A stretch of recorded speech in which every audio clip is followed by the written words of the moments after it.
अरे यार गाली दे रहे हो यार। कृष्ण को देखो, कंस से नफरत नहीं है, एक है बार बार याद आ रही है। आप 24 घंटे में 24 बार अपसेट हो रहे हो, आप बबूले हो जाओगे, आप एकदम तिलमिला जाओगे, अंदर से बड़बड़ाने लगोगे, बदला लेना है भाई साहब। Forgiveness is the quality of God and we are not God. प्रेम भगवान है, कैसे?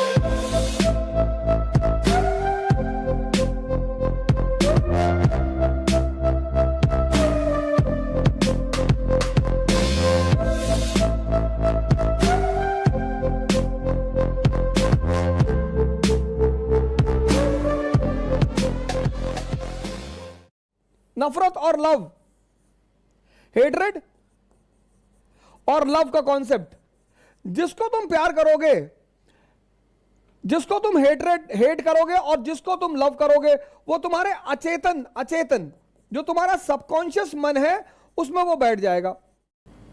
फिर क्या होगा? फिर होगा ये कि जब भी वो याद आएगा, अगर हेट कर रहे हो उस आदमी से और वो आदमी याद आ गया, तो तुरंत शरीर में नेगेटिव हार्मोन्स बहना शुरू हो जाएंगे।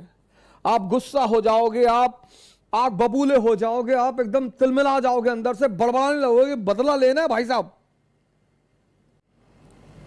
कृष्ण को देखो, कंस से नफरत नहीं है, मार डाला कंस को। वो फॉर्मूला मुझे बड़ा अच्छा लगता है, मार डाला। लेकिन आप अगर सीन देखो तो अंतिम तक हंसते रहे। क्या मामा जी?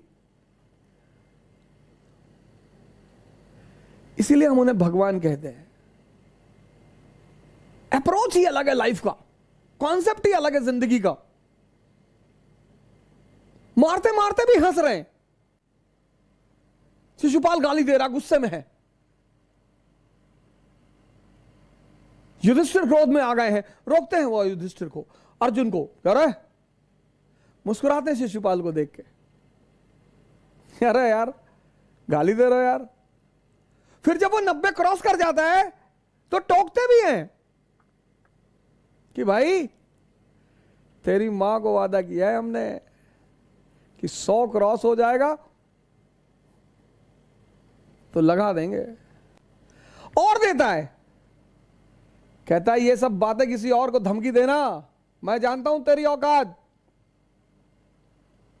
और 100 खत्म हुआ, पिस्टल निकली, उड़ा दिया।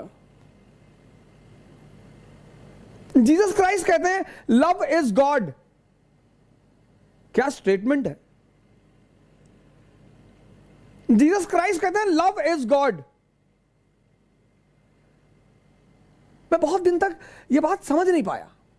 लव इज गॉड, प्रेम भगवान है, कैसे?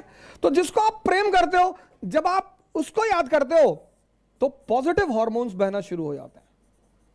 तो आप जो काम कर रहे हो और उस आदमी की याद आ गई, तो आपके जीवन में सिर्फ ऐसे लोग हैं जो आपके जीवन में कोई हेट्रेड वाला है ही नहीं।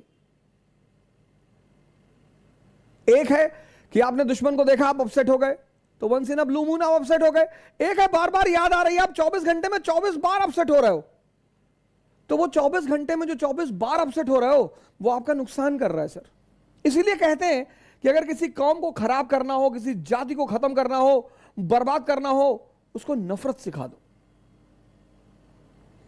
किसी भी जात, किसी भी धर्म, किसी भी राष्ट्र को अगर खत्म करना हो, उसका विनाश करना हो, उसको नफरत सिखा दो। क्योंकि जब तुम उसे नफरत सिखा दोगे, क्योंकि जब जब वो नफरत के भाव में आएगा, समझ लीजिए सर, बहुत बड़ी बात है ये। मुझे कृष्ण का फॉर्मूला बड़ा अच्छा लगता है, उड़ा दो, किसी से नफरत मत करो। क्योंकि नफरत की जो आग है, ऐसा कहते हैं, मैंने भी सुना है कि व्यक्ति स्वयं उसमें जलता है। कई बार ऐसे चीजें, घटनाएं घटती हैं जब आप किसी को माफ नहीं कर सकते। किसने कहा सर माफ करने के लिए? कृष्ण को देखो, नफरत ना करने का मतलब यह नहीं है माफ कर दो। Forgiveness is the quality of God and we are not gods। Krishna ने नहीं किया, लेकिन माफ करने का मतलब यह भी नहीं है कि तुम उसके स्तर पे उतर जाओ। एहसास कराओ, एहसास तो जरूर कराओ कि तुम गलत थे गलत हो, अभी भी अपने रास्तों को चेंज कर लो।